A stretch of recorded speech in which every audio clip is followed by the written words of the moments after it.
Tonight's meeting will be recorded. I will be live streaming to the New Rural Project Facebook page, as well as we will have a link to the recording of tonight's event on our YouTube page.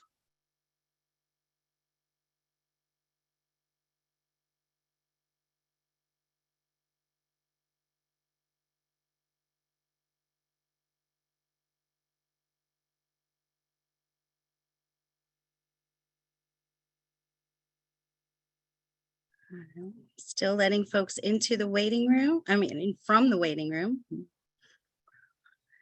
And it does look like we are moving along. Doesn't look like the live streaming link is working tonight. Of course. But we will go ahead and continue the recording here tonight. Thank you so much again for joining us. My name is Alexa Roberts, and I am the program director here at New Rural Project. And we work in 7 different counties here in North Carolina. And we are excited to be focused this year a little bit on healthcare. And so we wanted to make sure we had an opportunity to come out and speak with you all tonight about what's going on with Medicaid expansion. So we still have some more folks joining us. So I am going to take just one more moment and let these folks in. I see they're joining. Good afternoon or good evening. Good evening. So we have with us tonight a wonderful panel. Just like with the status of the bill changing throughout those last few weeks, we had some changes to our panel this evening. So I do want to apologize if anybody was here hoping to see a specific person that's no longer on the panel, but they are out doing some really good work and just were not able to be here tonight. Before we get started, I will ask if everybody would please keep our executive director and co-founder, Cynthia Wallace, and her family in your prayers and in your thoughts. They had an unexpected passing of a family member. So she is sorry she's not able to be here tonight to moderate the conversation. I can't fill her shoes, but I will certainly do my best to moderate, I guess, or just help facilitate this conversation with our panelists. So if you will all just bear with me while I spotlight our panelists. And if you don't mind, I will love to just have you all introduce yourselves for folks. And if we can start with Dr. Smith. Thank you. It is a pleasure to be here. I mean, Medicaid expansion is definitely exciting. We were all waiting and finally made it to this moment. And so I've been a physician practicing in Hoke County for 32 years now. And my private practice will be celebrating its 20th year anniversary April 1. And so we are truly excited. Over the course of time, we've taken care of many, many families, many people. And one of the issues that always comes up is you have somebody who comes in, they need care, they need services, yet they don't have any way to pay for it. And they may come in, they'll be given family planning, yet there's a problem with their heart. And so it wasn't quite enough. And when the opportunity came up for Medicaid expansion, we were definitely on board. So when we asked, why am I here? What is part of, what is this conversation for me? That's what it's about. I have served as a past president for the North Carolina Academy of Family Physicians. I currently serve on the North Carolina Medical Society Board of Directors representing Region 3. And I'm also honored to serve on the American Academy of Family Physicians Board of Directors. And so I'm in it for the clinical, I'm in it for the advocacy, but I'm in it for our communities. So I'll pass it over to our Representative Williams. Well, good evening, everyone. I'm Representative Diamond Staton-Williams. I am a nurse by training. So Medicaid expansion for me echoes a lot of the things that Dr. Smith said, making sure that people get the opportunity to receive the healthcare that they absolutely deserve. Working in the healthcare setting in the hospital and a high needs doctor's office, you see the needs up close and up front all too often. And we know that healthy people deserve to be had in North Carolina. They deserve to have the great health care that all of our facilities and hospitals and health systems provide. And we need to make that affordable for everyone. So I'm a freshman here in the House of Representatives, so I was just elected in November. Prior to that, I was a councilwoman for the town of Harrisburg, North Carolina. And like I said, I'm still a nurse. I work for one of the biggest healthcare systems here in North Carolina and continuing to do that work. Thank you both for taking the time out of your very busy schedules to be here with us tonight, sharing your knowledge and your expertise. We are thrilled that you are able to be with us. I will just also remind our participants this evening, the chat box is open. We want this to be a conversation, and so we will definitely take some time to get to everybody's questions. So feel free to drop those into the chat box or use the reactions down below so that you can raise your hand, or feel free to just take yourself off mute. So we'll hopefully get to everybody's questions this evening. I think if we can start with just kind of getting a little bit of an understanding of where the bill currently stands in the North Carolina General Assembly. I know everybody, or hopefully folks remember that old schoolhouse rock, how a bill becomes a law. And so it's not as cut and dry as two people sitting down and agreeing to something. There's a process. So Representative Staton-Williams, can you share with us a little bit about how that bill will become a law if it does, and then maybe tell us a little bit about the status of the current bill in the House? Absolutely. So bills become law. It's really very simple. I think we get lost. Sometimes the bills get lost sometimes in committees, but either a representative or a senator from our legislator will come up with an idea and present that as a bill to the entire body. The entire body of either the House of Representatives or the Senate will either agree with that bill, and that information will be passed on to a different committee just to review and make sure that it is something that everyone wants. And if there are any amendments, they'll do that. Then that bill will go over to the opposing House. So if it started in the House, it'll go over to the Senate. If it started in the Senate, it'll come to the House. And those representatives and senators will get to review that bill and vote on that bill. If everyone agrees, it will go back to the chamber that it originated from. And one last vote will go through, and it will go to the governor's desk for his final signature. Bills can still become law even if the governor does not vote or sign off on that bill. So that's something to always consider when you hear about different bills, especially right now that are coming through the legislature, that he doesn't have to sign them and it has still become a law for us in North Carolina. Now, currently what's happening with the Medicaid expansion bill, we just voted on that again today for the second time in the House. So we had a good second hearing and it was approved by the majority of House members. And if you ever want to look up who voted for that, absolutely go to the state legislature's website and you can see who voted for what. And then we'll meet tomorrow for our final vote, and then it will go over to the governor's desk. We anticipate that the bill will be attached to the overall state budget.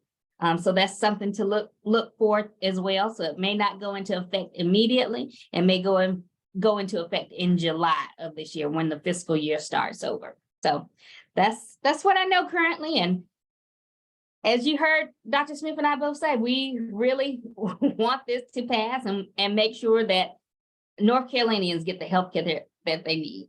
It's been a long 10 years, a long 10 years, and a lot of money wasted, I want to say, or left on the table.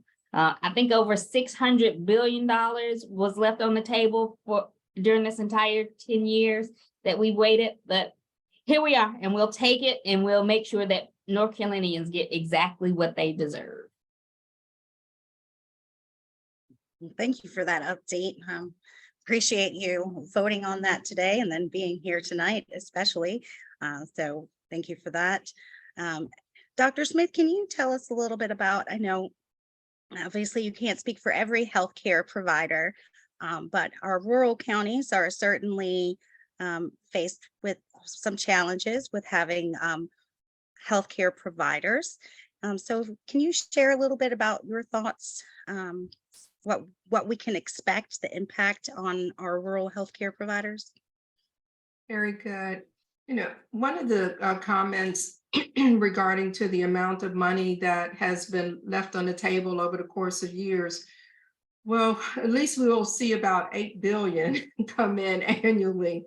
And so that'll be helpful. But, you know, there's also another 1.8 billion that's going to come in, and that's going to support the behavioral health, our public safety, rural healthcare, and other needs. And that's important. And so when we look at what a provider is trying to do in the communities, a lot of times we're not able to provide that care that is deemed necessary, behavioral health being a big one. So people who have chronic diseases like diabetes, high blood pressure, heart disease, we're not able to address all of their concerns because we may have a behavioral health issue that's getting in the way. And so it's more coming our way that will help us better take care of people. One of the things that we truly advocate is team-based care. And I can't say enough about that. For a physician, and I'm solo rural, I do have a family nurse practitioner who works with me side by side. I have a physician assistant who we work together, and we work together to take care of patients. And I think it will make our job a little bit easier when we have the additional support like NC Care 360. We can really maximize what people can make use of in terms of food and housing and shelter, and you know, just identify those issues that are preventing them from having good health. And so this is an opportunity for us to kind of rethink how we're providing that care. I know there's a concern. Do we have enough providers of care to provide that one-on-one? Everybody has their own personal provider. North Carolina does not.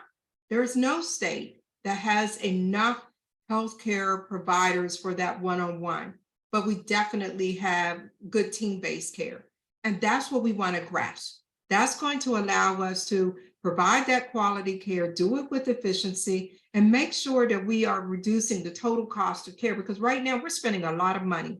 When people go to the emergency room for things that can happen in their physician office, that's a waste. This $8 billion, we're going to lose out on that because we're not providing the best of care. But if we can proceed with those activities that allow good team-based care, working collaboratively with our providers of care and working with our teams in the office, that's going to make good sense. Let me go ahead and amplify this. In North Carolina, we have several medical schools in our state. We also have several residency programs. And but we also have a very special type of setting, something called our teaching health care centers. And these centers are programs for graduate education in our communities. Basically, doctors are being trained to work in a setting that they're going to be in for the rest of their career. And I think we should embrace that, and that all of that goes along with that team-based care. I'll speak more on it a little bit later, but to address, do we have enough? None of our states have enough providers, but most of our states have good team-based collaboratives that allow us to take care of every person who needs health care. That is some amazing information. I know we have talked before, and I think we put it out earlier that we've heard numbers that there are as many as 40,000 people just in the 7 counties that New Rural Project works with that could potentially be eligible for this healthcare coverage. And one question that has been asked multiple times from some folks has been, how will we enroll? Like, what's going to happen when it's time to enroll? And unfortunately, there's just not a whole lot of information available right now because they can't make that decision until the bill passes and it becomes a law. And then they can get that communication out to folks. So I expect that once that happens, or if that happens, we'll be able to get that information, and we will certainly be back to talk some more about that as the status of the bill continues to change. And speaking of the status of the bill, we do have a question in the chat, and it's a question that we plan to discuss anyway. So if you don't mind, I'll switch up our order of things. And can you tell us a little bit about the whether it's expected to be tied to the state budget and what impact that might have on when the expansion will go into effect? Representative Staton-Williams. Yeah, I think I touched on that a little while ago, that right now I would anticipate that it would be attached to the state budget. And if so, it wouldn't go into effect until July of this year when the fiscal year starts over. And I believe that time is needed too, especially to make sure that we have enrollment information ready for people who absolutely want to be included in this process. So I think there's just more to come with that. Okay, thank you. So I know that, I just mentioned that 40,000 people number. We also know that rural hospitals, some of these counties that we work in have poor health assessments, the community health risk assessments. Rural populations face challenging health issues and have a decreased life expectancy even, and an increased disease prevalence.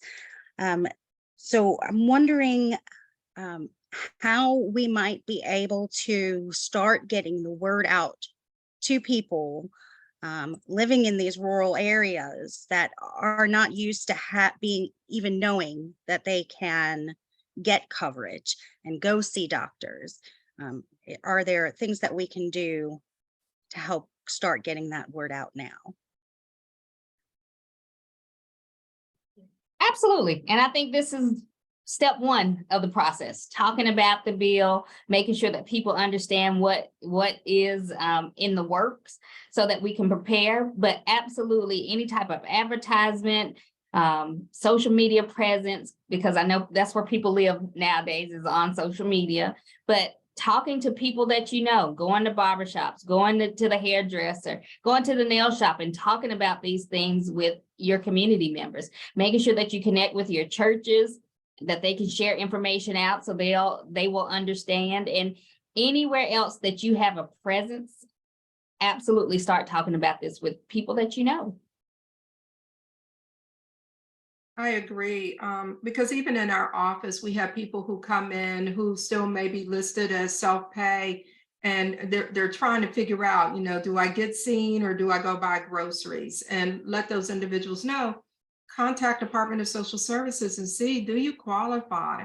And to have, and I appreciate in the chat box, the North Carolina navigators, to certainly utilize that, but how do you connect them up with the navigator? And it's going to be word of mouth. It's going to be those who are seeking care in the hospitals. I keep saying the emergency room because people have a tendency of going there or to urgent care centers to seek care because they don't have a doctor who they can call their own. And those would be perfect locations to let folks know you now have opportunity to get healthcare and have payment for the healthcare and not delay on seeking the services that you need. That's great information. I'm going to share a couple of links in the chat box to the North Carolina Justice Center and their health advocacy project and the work that they've done. They've put together a few fact sheets that, you know, if we can all help to share that information with our friends and neighbors, just like y'all have given that advice, I think that's a wonderful way for us to do that. Can you tell us, I know that there was some discussion about that there could be some job growth if Medicaid were to expand. I'm not sure if anybody wants, I don't know which one of you should I ask for this one. Maybe I could take it on the ground. So in our office, for example, we have an equity-oriented primary care project that we're running, and we have identified that we need care coordinators, people who are peer-to-peer, that know their neighbors, know their friends, and can help those individuals navigate the healthcare system, because it's not easy. Even as a physician, it is not easy. And so when we look at our healthcare coaches, our peer-to-peer folks, we also found it extremely valuable to have a registered nurse who assists us with taking care of folks from that RN level. And she's able to communicate a little bit different than what I can communicate with, but we work together every day, all day, we're working together. And these are individuals who traditionally did not take the private physician office setting as a place to work. We also find that there are individuals that we need to really enhance their training in regard to the use of the electronic health records, helping people to understand how do you go into the portal, how do you access that. So there's just a host of individuals that are needed in the workforce, particularly to help individuals get the most out of their healthcare setting. One of the biggest problems that I find is when people don't know. They don't know. So what can we do to help them become knowledgeable about what's available? How do you get to that information? How do you navigate the portal? How do you get to even just your lab results? Or maybe you qualify for a specific program that's going to help you out. So when I look at it from the healthcare workforce, from that standpoint, we have the need, but we weren't always able to bring those individuals on board. And this is an opportunity for now, create that team that's going to help us take care of the total patient. Yeah, I absolutely agree with that. I think one of the biggest things that we've seen, especially for our primary care physician practices, is that everyone wants to be paid well, right? And our primary care physician offices are not able to do that and compete with our healthcare facilities. So they can't compete with the hospital when it comes to pay. Now we're able to see some equity in that, where people have other options to live well and work in a different setting and have different options, which I think is very important. And that helps all of us because you have the expertise all over the community that you necessarily would not have had prior to. You also have to consider as well, I saw someone in the chat talking about the navigators. Those navigators are going to be pivotal for getting people enrolled. And then there's also the community health workers. I don't know if anybody has community health workers in their community, but those are lay people who can help navigate, and they are out in the community. They can help you fill out the paperwork for Medicaid. They can help you figure out transportation, those type of things that can boggle people, those social determinant of health needs that people have outside of the hospital, outside of the doctor's office, helping to close some of those gaps for us. That's great. And I see we've got some folks sharing some good information in the chat box, which is always helpful. I am also trying to put something in here about the Medicaid page at the North Carolina Division of Health and Human Services. There's access to a Medicaid enrollment manager there. And then, you know, if we know anybody who does apply or try to enroll and they are denied for any reason and they feel like that was in error, There are rights to appeal. The Medicaid office does have a governor-appointed ombudsman program, and so they've got a lot of good folks there who stay knowledgeable and are able to help. So I'm dropping that link also for that. And then, of course, folks, you don't need to worry about writing down all of these links. You will get an email tomorrow with all of this information. But if you'd like to save the chat in the chat box towards the end of the meeting, I will help you all figure that out. I know we've talked a little bit about some of the logistics of what's going to happen if this passes or when this passes. But anybody who has worked on advocating for the expansion of Medicaid over the past 10 years, everybody has heard we can't afford it. There's not enough money for it. So, and now we're seeing some changes of heart, and it does appear that people are saying, well, we can do this. Representative Staton-Williams, can you tell us a little bit about where the funding is going to come from? Like what's changed? I don't want to say too much has changed. I think it's been there. I think the ability and understanding of how it would work has changed for a lot of representatives. So 90% of the payment for Medicaid expansion is going to come from the federal government. The other 10% is going to be covered by our hospitals and our health plans. So Blue Cross Blue Shield, United Health, those entities will help pay in that 10%. And that benefit will be reimbursed to cover patients through Medicaid. I think this package just helps with higher reimbursement rates for the hospitals, especially for our rural communities, helping keep them open and have access for those in those areas, for those patients in those areas, which I think is important. We'll also get another $1.8 billion over 2 years. And that was a part of a COVID relief package once we approve it at a certain point. So we're going to get a lot of money and a lot of benefits from expanding Medicaid, which I think is very important. And if I can comment also, what we can't afford is to still have people being sick, not being able to work, not being able to contribute to their households. We can't afford people continuously utilizing services that's not necessary always, non-emergency use of the emergency room. That we can't afford. And those areas increase our costs. What we can do is when we're able to provide healthcare for people, allowing individuals to be at their healthiest best, then they can now contribute back to their family, their household, their businesses, and actually allow our communities to grow.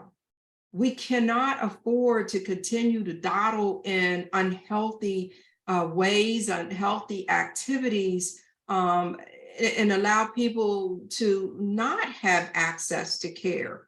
And I'm going to go ahead and say this. We have already demonstrated amazing amount of savings with our Medicare shared savings programs, when our accountable care organizations, ACOs, come together and we actually do what's called population health management. What does that mean? That means that if I have in my practice 1,500 people who are identified as having pre-diabetes, not diabetes, pre-diabetes, and then we get our RN, we get our nutritionist, and we've tailored these programs to assisting individuals on what to do to not get diabetes. We work with the YMCA, we work with the health department to help people to not get diabetes. That is an amazing amount of savings right there to prevent a problem that we know is costly. And so that we have demonstrated with our shared savings program, getting folks to get their preventive health, your immunizations, your influenza vaccine, your pneumococcal vaccine, so that people are not going into the hospital with pneumonia. women getting their mammograms and pap smear, women identifying pregnancies early in a process so that the babies who are born are not suffering from either being born too early or complications of not having good prenatal care. When we look at African-American women and women of color, this is an amazing problem that has occurred that we cannot afford. And so we know Medicaid has always traditionally been there for pregnant women and children. We know that, but what about those partners who are participating in that care? They don't get Medicaid currently, and they may very well qualify. So when we look at our savings of just taking care of people, of preventing illnesses, of identifying illnesses early on and intervening early on, that is our savings. That's what decreases our total cost of care. We may look up and find North Carolina has more in your pot than you think, because we finally took a move or took a stance and said, okay, we are going to try to provide health care to an additional 600,000 people in our state. That's what we can afford. Absolutely, Dr. Smith. I tell people all the time, especially when talking about Medicaid expansion, good jobs follow healthy people. This is an economic development tool, actually. If you think about it, most companies will come to an area where the people are healthy because they have to give insurance to these people. This is a risk mitigation for them. So would I want to come to an area where the population has diabetes, knowing that I'm going to have to pay extra if they have to go to the hospital? So that coverage amount and Medicaid expansion, being able to take on and help get people the preventative care that they need, is going to be huge for us. These are incredible talking points, and I'm so glad that we have you recorded saying these things so we can repeat them and share your words and your passion with folks. I think it's so important. So thank you. I am almost, I guess, can either of you speak to the COVID-19, the continuous enrollment? I think there were some folks that ended up being covered under Medicaid, under the COVID-19 emergency provisions. And I think they called it the continuous enrollment period. With the state of emergency ending in May, I thought that continuous enrollment was going to end in May as well. I saw something that said it was extended through October. I see you both nodding your head. So Dr. Smith, can you share a little bit about that first?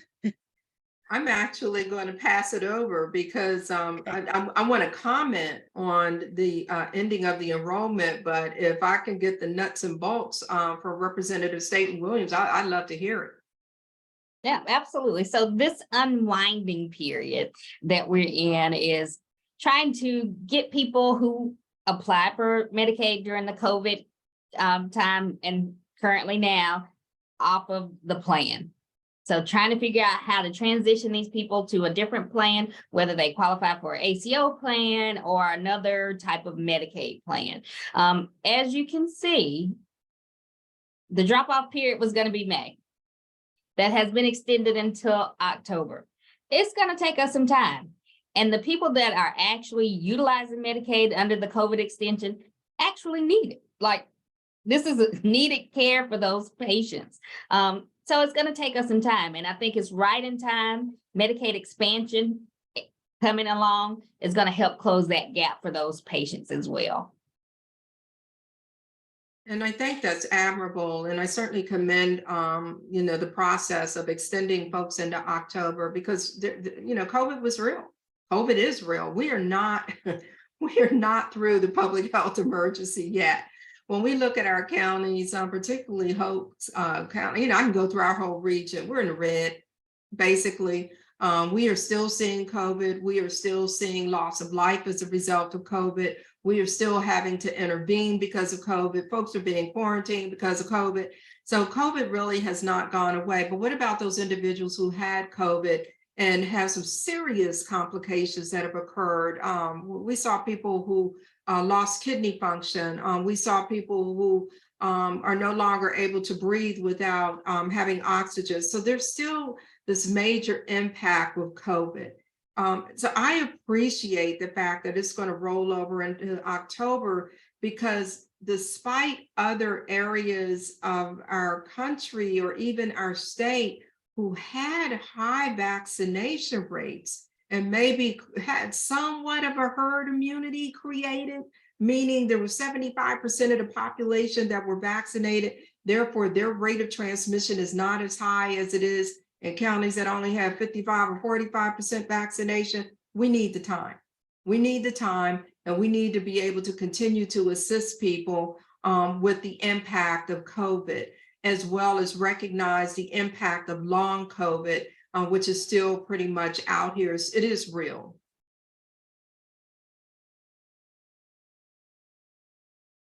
Sorry, I was realizing I was still muted. I am going to just go ahead and pick up this question that just came in on the chat box. Do you see the implementation of Medicaid expansion occurring before unwinding so that the people who are currently on Medicaid don't have a gap in their coverage? Yes, absolutely. Okay, that's great. I know in several of our counties, we have like one hospital system that serves several counties, and then we have a couple of other counties that maybe don't even have a hospital. They're traveling over an hour to even get to a hospital. Will expanding Medicaid have any impact on improving our rural hospitals or expanding them? Dr. Smith? Absolutely. Oh, sorry. Representative, go ahead. You go. You started. So absolutely, Medicaid expansion paired with HASP, and that's a federal program for us, will bring down $1 billion for North Carolina. And that money will go to all of our rural hospitals. So there's 43 rural hospitals in our state, and that'll be spread out for over 3 years. So that, combined with expansion, that $8 billion that we're going to get in total from the federal government, is going to go directly to those hospitals. And that piece helps to keep doors open, helps to keep staff employed, and helps cut down on any other areas that there are issues for that system. And it also, really helps support the community. Whatever programs that hospital can come up with, whether it's a paramedicine program where people are coming out to your house so you don't have to come to the hospital for your chronic condition, they'll be able to expand that and get out care to you more frequently and increase access for you as well. I think that's a neat thing, just hearing, those moments or opportunities for innovation. How can we provide care a little bit better, a little bit different, and for people that we're taking care of? And I love that. Paramedics to go to the home, do the assessment, communicate with the physician, communicate with that team that's taking care of that individual so that they don't have to come in to that hospital. I also suspect that we're going to see a better ability to maintain bids, because when I hear of hospitals having to close bids, meaning there's no room in the inn that a person can go to when they need to be seen, or having to utilize an ambulance to send a person over to a neighboring county because there's not enough staffing.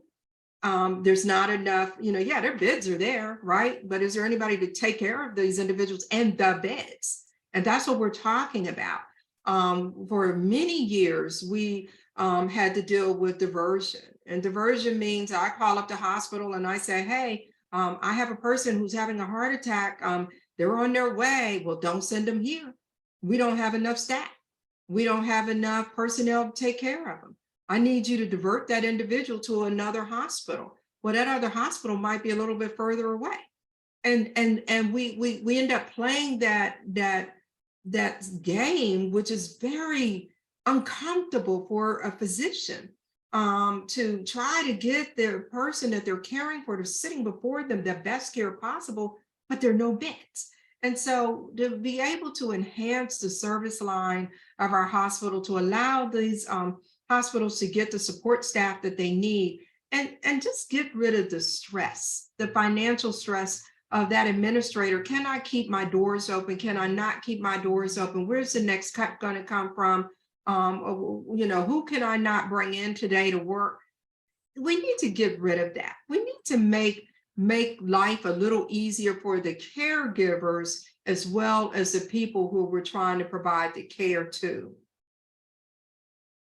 Absolutely. So I think what a big important piece, I know Dr. Smith talked about the team approach care. So there's another bill that is waiting in committee to be seen by our teammates here.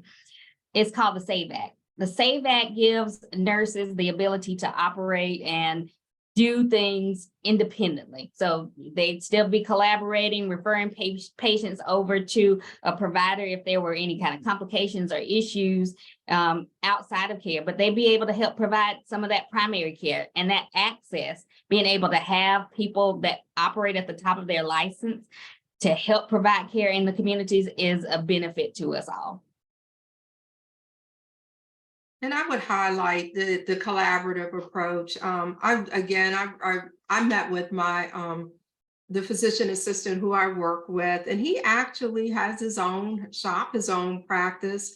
And we've met, goodness, just about every other day talking about different patient types.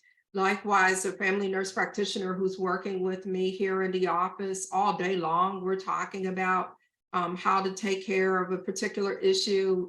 Everybody wants to look at the rash, right? We all want to lay eyes on that rash. What do you think it is? Well, let me tell you, that's where that collaborative comes into place. I have been an independent solo physician for over 32 years. And I could tell you, I appreciate our healthcare providers who have taken that effort to get the additional training beyond that of the 4 years of undergraduate. And for a physician, it's 4 years in medical school, 3 years of residency. And for myself, I did postgraduate. A lot of us do postgraduate. So, and then we have our colleagues, particularly our family nurse practitioners, and who have taken that effort to get that education, to get the additional training, so that we can really come together with a powerful collaboration to take care of people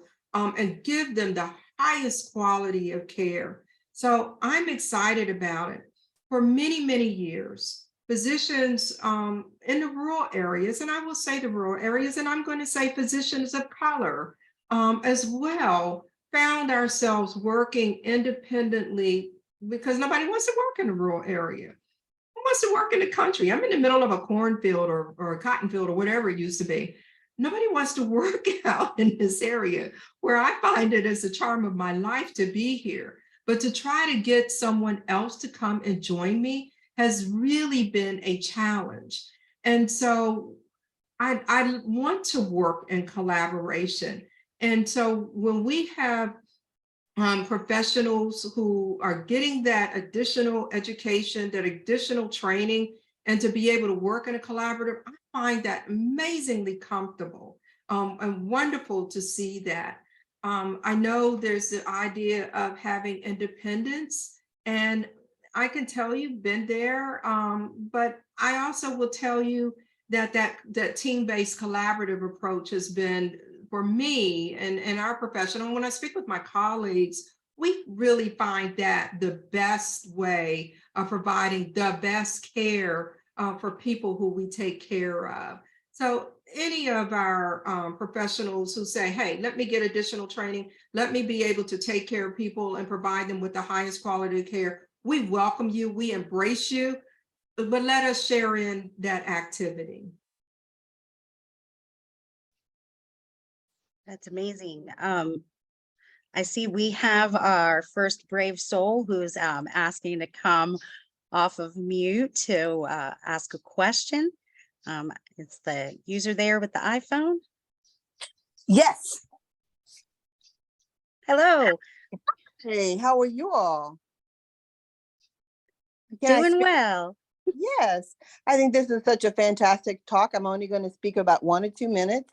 I just wanted to weigh on a comment that was made. Can I do that? Sure. Awesome. Hey, so I am Charlene Green, Dr. Green from Old North State Medical Society, and I just wanted to comment on the caller or the person on the Zoom that mentioned about the SAVE Act. I am one with our organization, along with the North Carolina Medical Society, that have formed an alliance, and we're basically, saying that of course we love nurses. Nurses are such an invaluable part of our team-based efforts, but the data that is coming out, particularly out of Hattiesburg, Mississippi, which is a 2.4 million patient that I believe President Trump mandated for that area just in the last year or two to be analyzed, basically showed that when a physician isn't involved with some of the sickest patients in our country and or that have the increased social determinants of health, there's increased mortality, morbidity, and increased costs and consultations because of maybe the learning deficits that may occur with sometimes the nurses that may not have the skill set and the diagnostic approaches for physicians. And lastly is that the first touch for the sickest of all patients, basically you really need to make sure they get the care that they need the first time, because many times they don't have the time for consultations because they're really sick. Our patients are really getting sicker in the last 10 to 15 years, but more importantly, of note for the maternal mortality for our country, it has actually it has worsened. Some studies are now saying 40%, 70% increasing of mortality, and that affects particularly the brown and Black patients, and actually all minorities, but more importantly, some of the rural patients as well. So I just want to make that comment that when people say increase to the scope of practice, you do want to have equitable care for sometimes the sickest of all patients. And the data is now showing that physicians being involved in patient care actually saves lives. And I just want to mention that. So I would love to maybe have another, talk about that. And you guys can Google the data, but the data that's coming out is basically saying that the team-based approach, like Dr. Smith is saying, is actually saving lives. So thank you. Thank you, Dr. Green. I think we just met for the Links Legislative Day. So Yes, ma'am. so good. I appreciate your comments and I respectfully disagree. And so I think as a nurse, I know that many of my friends have gone to school for that extra education and work absolutely well with our providers and can do things independently. And that is going to work best, I think, for a lot of our rural communities. But again, we'll agree to disagree. Absolutely. But I do ask of everybody, and maybe since you have that data with your legislative assistant, to look at that evidence-based data from all over the country that's coming out about the increased morbidity and mortality. I think we have to really understand what's best for all of our citizens of the country. So definitely can disagree, but please look at that data, please. Absolutely. Yep. We'll look at it. But again, I disagree. It's not based on I personality. disagree. It's not based on But I'm going to give the time back to the people. So yeah, but I want to say it's not based on personality. Can I just say it's not based on personality or likability? It's evidence-based data about saving lives. So thank you. Thank you, Dr. Green. So we Thank just you, disagree. Dr. Green. I see another question in here, again, about tying this bill to the budget. So there's a question that there might be a quote unquote poison pill in the budget. So Representative Staton-Williams, do you have any thoughts about that? I have a lot of thoughts about that. And I think what works best is looking out for what's the greater good for us all. I know there may be things that I may disagree with that come along with that. And we just have to look at it at that time. And I can't say yes or no how I would vote, but I think I need to be open and look at what's the greater good for North Carolina and not just me and my views and my feelings. Thank you for that. Dr. Smith, do you want to add anything about any concerns that you, speaking as a healthcare provider who would like to see this pass? Yeah, absolutely. And then even when we're speaking about the budget, and I've already reviewed just some different ways in terms of cost savings. and just realize those opportunities, realize the opportunities that we have for innovation, the opportunities that we have for increasing our teaching healthcare center on training folks in communities where they will hopefully stay and serve. Look at those opportunities for increasing our physician workforce in our rural areas, encouraging doctors to come and be part of your community. By the way, March 30th is Doctor Day. I've been telling my group, hey, I need a new jacket. But embrace your physician workforce. Because if you have a community that is without a physician, you are running the risk of increasing your total cost of care because the services being provided may not have the greatest efficiency. And when we lose efficiency, we're talking increased cost of care. So if we can look at all of those different opportunities, how can we come together and jointly recognize we're here for the patient, we're here for the people. I'll come right out and say, folks know my home is Indian Head, Maryland, but I've been in North Carolina for over 32 years. And so my commitment, my devotion, my concern are for the people who and quite frankly, I truly feel like I've been placed here to serve, and that's what I want to do. But I'm also concerned about the level of poverty. And I love what Representative Staton-Williams labeled as an economic growth opportunity, that this is a tool that we can use to stimulate and increase our economics in these rural areas. So to me, that's innovation. To me, when we start innovating and we start doing things a little bit more effective, that is going to decrease costs and maybe help us land a balanced budget because healthcare won't be taking up 20%. Maybe we could start seeing a decrease in the healthcare costs and actually look at other areas like education, road development, other structures that we have not been able to pay attention to because we're so worried about or spending more time taking care of sick as opposed to doing preventive and getting more into wellness. Let's change the agenda a little bit and let's look at other ways in which we can enhance growth and come up with a budget that makes sense, but do it in a different way. That's great. And, and speaking of the economic barriers, and I know you mentioned earlier, electronic health records, helping people learn how to use these tools that maybe require broadband access. I just feel like this is a good time to remind folks that the White House has pushed out some broadband accessibility, particularly for our rural areas. And I just dropped into the chat box a link for you to see. You can go and check out. If you qualify, you can get $30 off your bill, or you could even get it down to a $30 bill, just depending on your level of eligibility. So I think that was a helpful thing. And I think tying that, getting that information out to our communities is going to be just as important as letting them know that you can now apply for Medicaid, for sure. I want to ask, I'm going to allow a moment of uncomfortable silence in hopes that somebody else might want to come off of mute or drop a question in the chat box. I don't want to call out some of my friends, but I know some of you on here, Payron, who I know aren't shy. So I would love for you all to come give us some of your questions or your thoughts.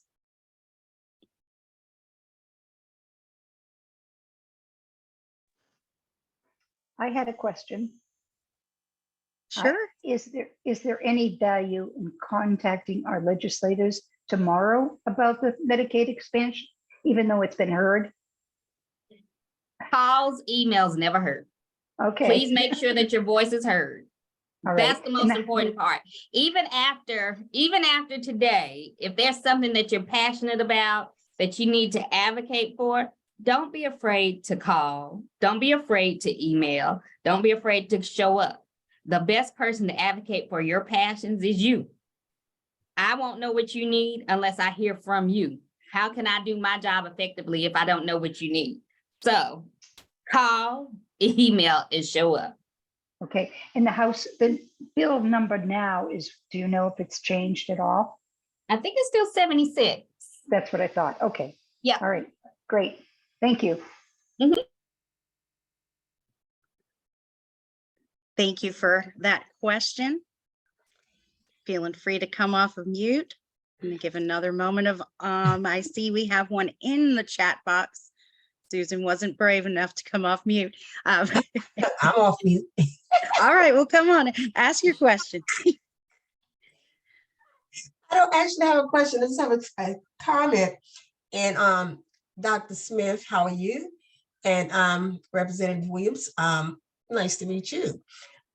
As we're talking about Medicaid expansion and we're talking about healthcare, and I heard you say that, good jobs follow healthy people, and that is so true, which brings me to mind that working in the school system, sick children can't learn. And there are a number of children that come to school sick, and their parents send them to school sick because they don't have the resources to take them to the doctor. Okay, so sick children can't learn, and then sick families can't earn, right? Because if you're home with that child and you still can't take that baby to the doctor, then that means in the systems that we work in and we live in, jobs are always threatened when it comes to the health of their families, because they worry so much about pointing out. And, if you're in textiles, if you're in industry and all of that, they give you these points and they're already struggling. And it just, Hoke County has a poverty level as well, and it is deep. And one of my concerns has always been that, while we look at Hoke County growing exponentially, and it is growing, and we're continuously building homes and things of that nature, but when we seek our attention, put our attention to the deeper communities, and we see the dire poverty there, we see unhealthy children, unhealthy communities. And meanwhile, we're building all these other things around that. So I'm thinking with Medicaid expansion, this certainly would give opportunity for more children to be seen, more children to be healthy, more families to be healthy.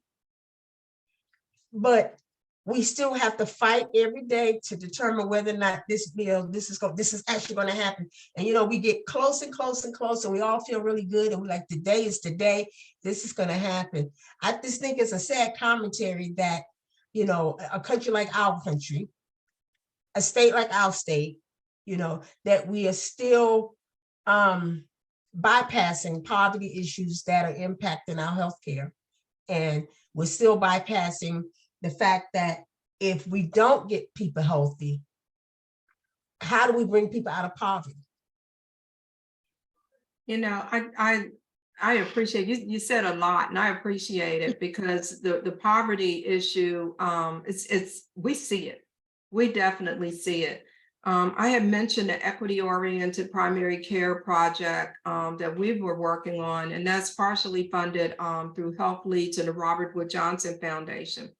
And yes, the lack of money, the lack of good housing, the lack of transportation, the lack of understanding of what is good food, what is not, the understanding of, how do you prevent a problem before it gets out of control.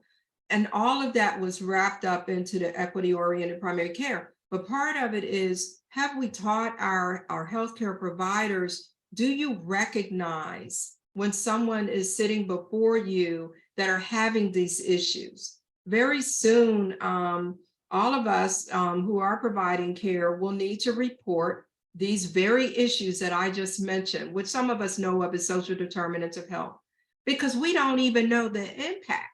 We haven't even measured it. We haven't even gathered together the numbers to know how many people are dealing with these issues. How many people have shared with you that when they leave the doctor's office and here a prescription has been written, they don't have the copay or the money or however to even go get that prescription. So why even go to the doctor's office if we're not able to provide their care? Because social determinants of health prevents that individual from getting what it is that they need. Or parents sending their children to school because they have to go to work. If they don't go to work, how are they going to put food on their table? So one of the things that we have come to understand that we knew, right? But the study is showing us that we have to work together in a collaborative fashion. So who did we collaborate with? We collaborated with the Blue Springs Development Organization right here in Hoke County. We collaborated with the Hoke County Health Department. We collaborated with the Soup Kitchen. We collaborated with the Tia Hart Foundation. Why? Because it's not there in that medical facility that's going to give us all the answers, but it's when we get out into the community and we start working with people who are doing the same thing in the community that we have a desire to have an impact on.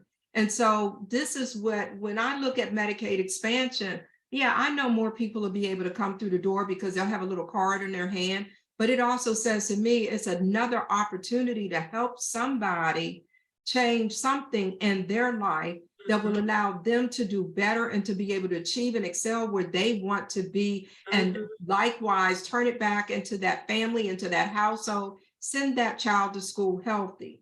Take that stress off of that parent because we're going to help take care of that parent. So this is such a myriad of opportunities. So when I see Medicaid expansion, that's what I see.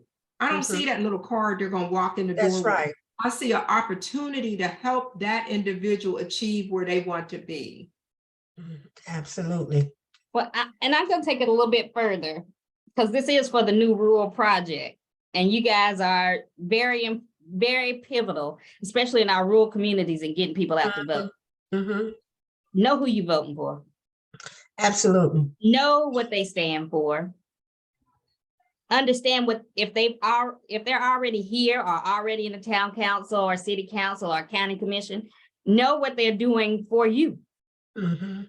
If they are not benefiting you and not benefiting the community, elect someone that you feel can. It's all up to you. And one thing that I've been telling people a lot is that, especially in a lot of our rural communities, you have to equate things to money. How does this impact your business? Because I know when people graduate from high school in some of the rural communities, how often are those people coming back? They often are not, right?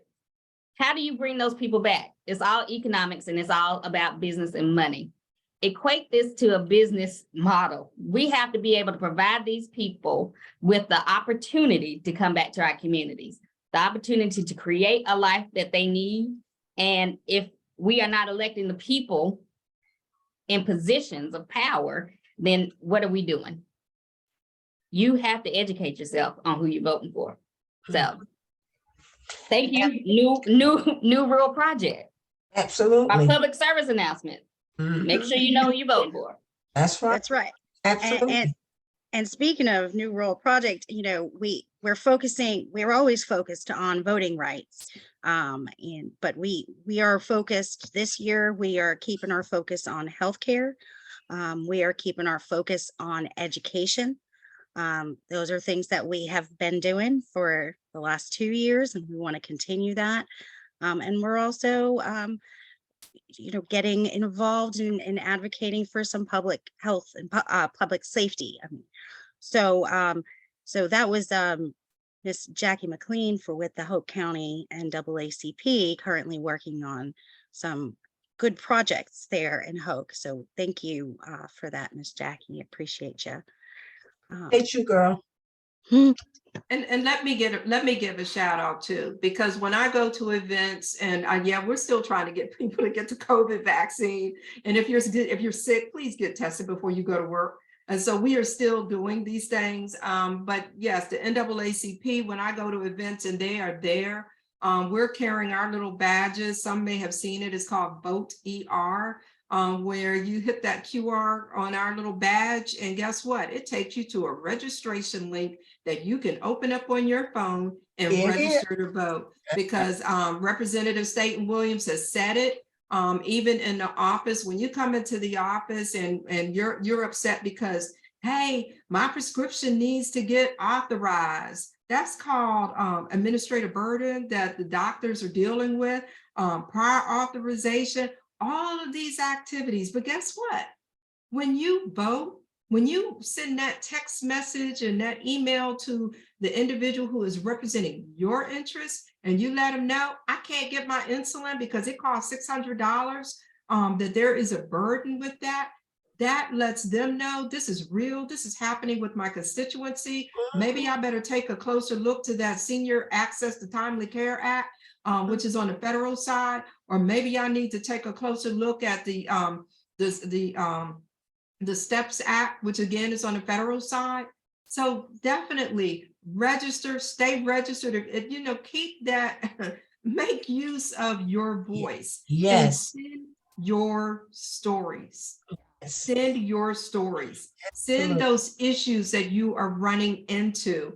Not only do I need to know about it as your physician, as your doctor, but the folks who are in the leadership roles who have the ability to vote on your behalf, send those stories. And we look at it on both the federal as well as the state side. I spend just as much time up in DC on the weekends, by the way, sometimes. So when you see me up at RDU getting on a plane, like I'll be doing on Friday, getting on a plane, going to DC, back by Sunday, that's because we're up there advocating on the other side, making sure that it makes sense on the state side. Dr. Smith, you're one in a million. I appreciate you. I appreciate the humanitarian love that you have for your people. And I tell you, I remember meeting you when you I think you had just hit Hope. We were doing a women's consortium and you were one of our keynote speakers. I don't know if you remember that, but it was, and so I am absolutely ecstatic about the fact that you've been with us this long and the contribution that you continue to make to not only Hope County, but across the state and other places too, with the work that you do. And you were one of the first doctors that I recall introduced the healing touch as a part of your practice, connecting the holistic person through the power of prayer and human touch. And that by itself sometimes is a healing antidote for people who just need a touch. They struggle from day to day. They don't see their way through, and that weighs on their emotional stability. But you can walk in and just give that person a hug or just say, you know what, I'm standing with you, and then we'll go back to voting. I'm standing with you, and let's walk together to the voting polls so that we can make sure that we put the people that we need in office, and if we get the wrong ones in this time, then we vote them out the next time. But at the end of the day, the power of the vote belongs to us, and we should always exercise the power to vote. And I'm always advocating that, I don't let a year pass on that school campus where I don't do at least 2 or 3 voter registration drives, because it's so important. It is so important. So I thank you again for your contributions. Yep. Folks always forget about the odd number year elections for your local municipal councils and boards. Those are the folks that are not voting on whether or not we expand Medicaid, but those are the folks that get a little bit more access to our representatives and senators in Raleigh, and also can get access to our federal representatives as well. So it's important to get out for those local elections. They certainly have a greater impact on our day-to-day life, and we do have those coming up in November.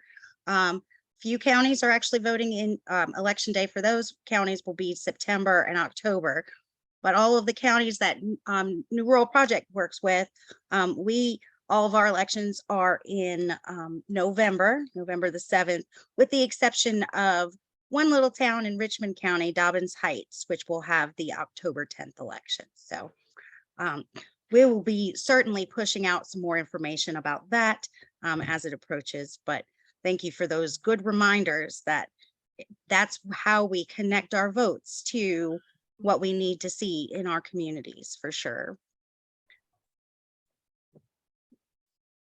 Any other questions from folks who are here?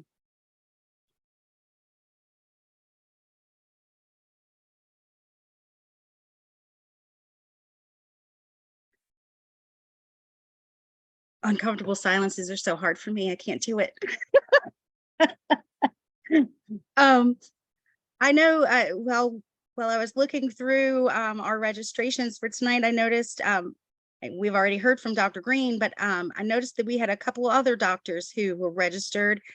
So I'm not going to call you out by name, but if you're here and you want to just throw in your 2 cents, please pop your, please feel free to unmute and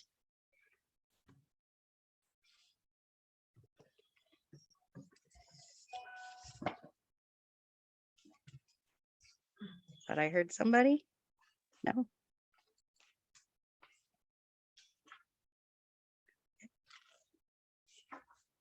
Okay. Well, I cannot, I mean, it's 8:12. We are scheduled to go. We could go until 8:30. It's always nice when you gain a little bit of your time back. So I don't want to keep anybody longer than we need to. But Dr. Smith, Representative Staton-Williams, thank you so much for sharing all of everything with us tonight and your time and all the work that you do on behalf of the communities that we all love, live in, work in, and choose to raise our families in. So we thank you very much. I think those of us who are still here on this call, big round of applause for these wonderful women. And we are very pleased that we were able to celebrate Women's History Month by having a panel of all women. Awesome. Awesome. Thank you. Thank you all. Like I said, tomorrow I'll be sending out some follow-up emails with links to all the information that was shared in the chat box, including the stuff that Ms. Holly Powell shared about enrollment and where to look and those helpful phone numbers. I will share a link to the recording that you can feel free to come back to and listen again to any parts. And also feel free to share this information with your friends and your families and let them know that they can check out this recording on our YouTube page. But thank you so much. We're going to hang out here just in case anybody wants to hang out and ask some more questions. But if you'd like to drop off, we'll just say good night. Thank you so much. Good night, babe. Good night. Thank you. Thank you. Thank you all for being here. Hi there, Miss Olinda. Hey Alexa, I'm sorry, I just got on late. You gonna send a recording out? Yes, ma'am. I do appreciate it. I'm sorry I missed it. I'm so sorry. A lot You going missed a good on. one. I know you're a busy woman. Well, we had the luncheon with the league, and of course, I heard you weren't gonna be able to make it. So anyway, I am looking forward to this. So I'll be Yes, looking ma'am. forward to getting the recording so I can listen to whatever action we need to do here in Moore County. Yes, ma'am. I appreciate the list. We're still just waiting for things to keep moving. We've got the regular reminder that you're always welcome to contact your representatives at the North Carolina General Assembly. So feel free to make those phone calls and advocate for the issues that you care about. Okay, we will do that. I'm sorry I missed, this is Karen Smith. So some people that I don't know, but anyway, is that information your presenters contact in your email? I might need to have them to come and present in Moore County via Zoom. I would appreciate that. Just connect with us and we'll be more than happy. We're over in Moore County quite a bit too. Oh, really? Mhm. Okay. All right, well then, Alexis has my information, so please do. Yes, ma'am. I All will right, connect you guys for sure. All right, you take care. Thank you. You too. Get some Have a rest. good night. You too. Well, I cannot thank you enough. I am going to go ahead and end the recording. And